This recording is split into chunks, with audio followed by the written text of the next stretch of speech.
Okay, so we've got the basic setup with the reference planes setting the outside of the space. And, oh, sorry, yeah, some of the screens. Oh, actually on the screensaver. Yeah, I'll have to look that afterwards. So this won't take too long though. So we've of course got regular solid walls that would most likely be concrete, but they could be masonry, or let's see if they've even told us what they are. Well, they could even be framed, who knows, but I'd say based on the way they're drawn, it would be concrete. Doesn't really matter for us though anyway, as long as we do some sort of solid wall there. So I'll just use the wall tool to make those, but I might really just quickly make a, well, just measure one of these walls to get a basic idea. The size, 191, let's say that's close enough to 200.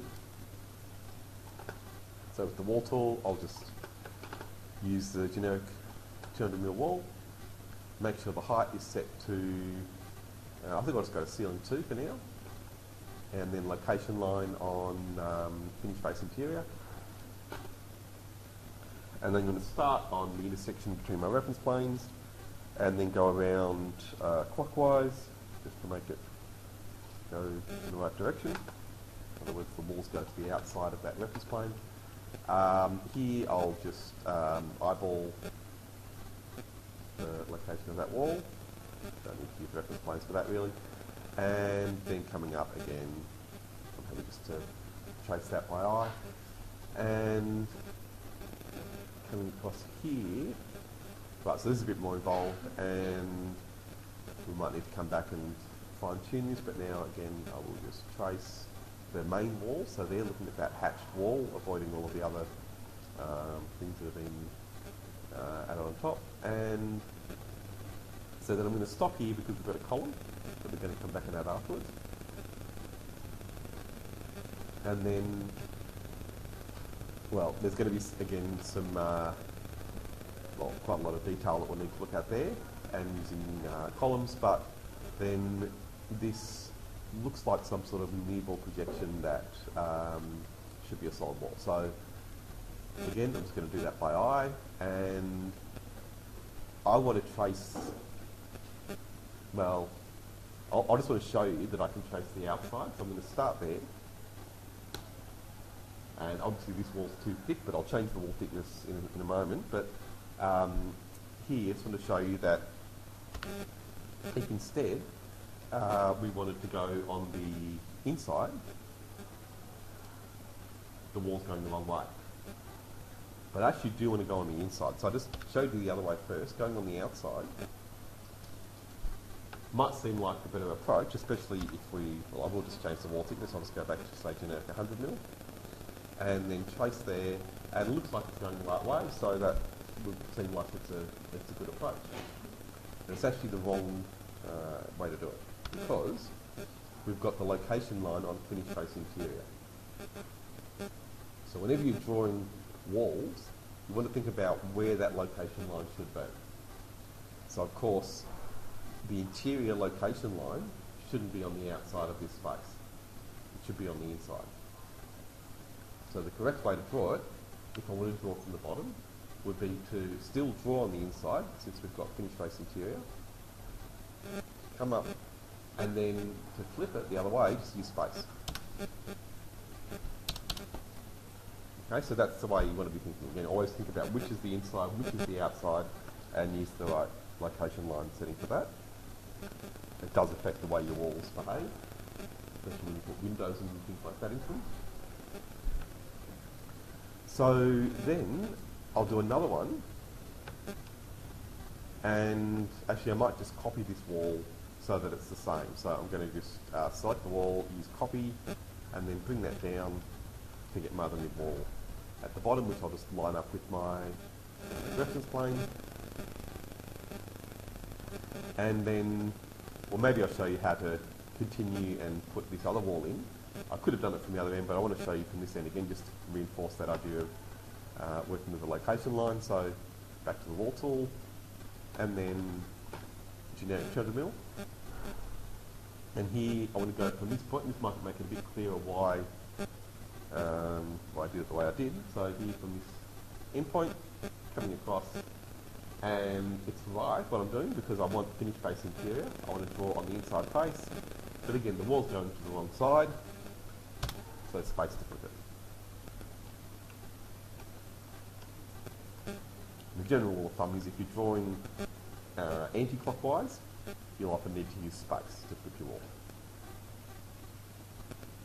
So here, because we've got a little bit of cladding and other things that will conceal that column, I might just bring this wall all the way across for now, and we'll come back and again work on that detail afterwards.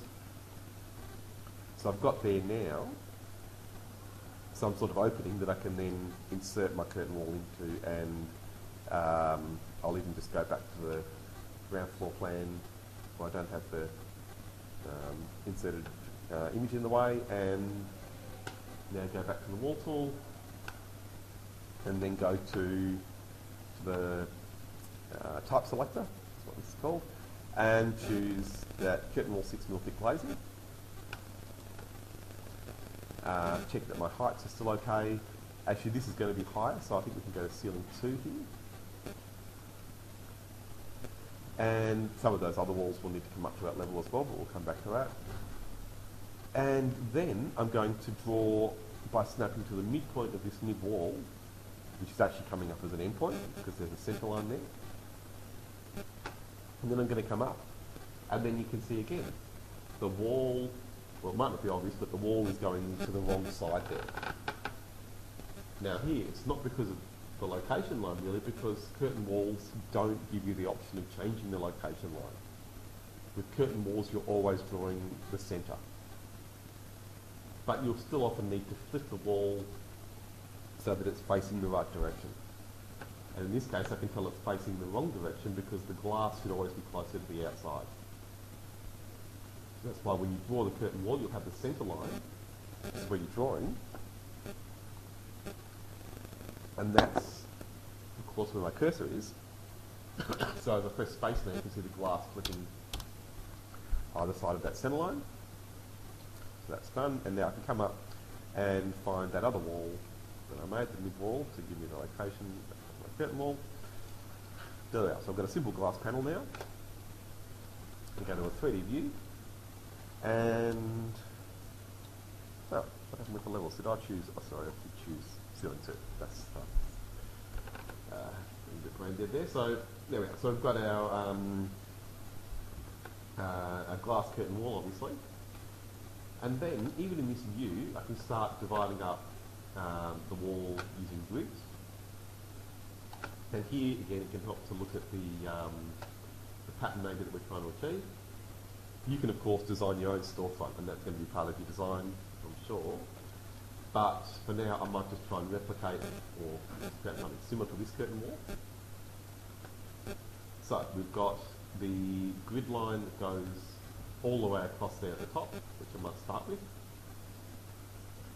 And yeah, so again with the curtain grid tool, often it's easiest in 3D view. I'm going to move the cursor onto the side. So if you move your cursor onto the edge, the top or the bottom, you'll see it's going to give you vertical grid lines. And so if you want horizontal grid lines, you move your cursor onto the side, left or right, doesn't matter. And then I'm going to click just by eye, and then you can click on that measurement to change it. So I'm just doing this by eye, let's say it's about 600. And do we have dimensions? Probably not. But because we've got a 600mm measurement there, and this looks like it's about the same size, that seems right to me. And then the doors, well actually we can see, so it's 6, 12, yeah, so 18, 24, yep, 2400, I'd say. So, okay, so now I'll put in, so I just want to get these so that they're on the screen at the same time, so I'm just going to put this down. See my image. So, keep switching, so while I'm drawing in Revit,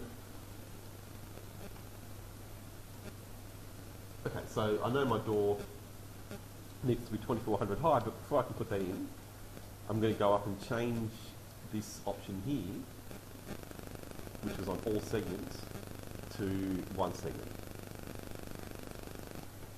And then I'm going to pick my edge of my door, and I think it is probably about let's say it is 2 metres. And notice it's only gone up to that previous grid line I made. It doesn't cross over it. That's what we need. And then we can put the sill in for this panel here. So it's not quite 600, maybe it's about 400 or 500. Yeah, let's say 400. So again, that shows you how you can put grids in that don't go all the way across, just changing that option there. And is that it? I think that's all we need. Yeah, don't worry about this, in between line. Won't need that. So that's got all my grids, and then to start with, I'm just going to use one of the default mullions. So, no, sorry, I missed a grid. Sorry. So just going back to one last time for the curtain grid tool, I put at the top of the door. So there, again, just got to check that option's on one segment, and then I go and choose obviously where the door is, and make sure that is, what was it, 400, and then this should be 2000. That's better. Okay, so now that I've done the hard part, I can go and do the really easy part, which is putting mullions on, get more mullions, and again, just going to use the default 50 by 150, and go picking pretty much all of the edges, and don't really need to do the bottom. We'll say if there is a mullion or a frame, what is it, a sill piece, bottom plate, we'll say it's concealed, so I'm not going to put one down there. I'll put one here, and then all around the door, definitely, and one up there. Yeah, that's enough. And we'll leave the top glass for now, but then just to get some practice putting in doors, or just changing curtain wall panels, I'll just show you the secret. When you, firstly, when you want to select different parts of your curtain walls, you need to often use tab. So you move your cursor to the thing you want to select, but then don't click. You've got to press tab, and you'll see it'll highlight different things each time you press tab. So don't hold down tab either, just press it, and then press again until you see the object highlighted that you want, and that's obviously the one I need, the glass panel there, where the door's going to go. So I'll click to select it, and then click Edit Type to load a new panel. But you'll see the first time you go to do this, the load button is going to be greyed out. Only the first time. So I'm going to cancel this. Mine's working obviously, but yours probably won't be. So first time you need to go to the Insert tab, Load Family, and then Browse to your metric library on the left, and then Curtain Wall Panels, and just double click on any of those panels. It doesn't matter which one. So that'll work. Now come back and repeat that step, selecting the panel by using tab first and then clicking afterwards. Edit Type, and then you can click the load button and load it into this panel. So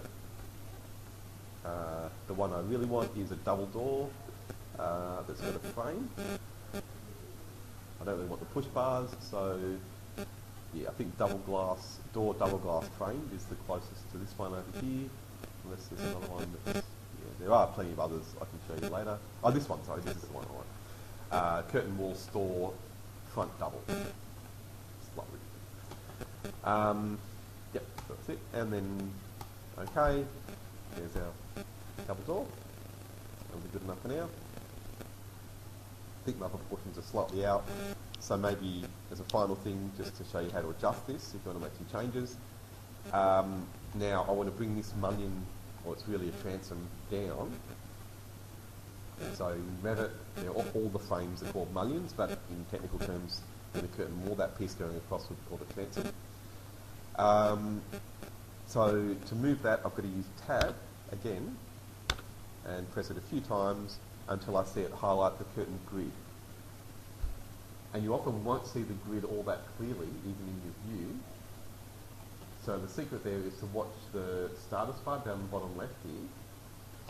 We're going to move the cursor, Tab, Tab, Tab.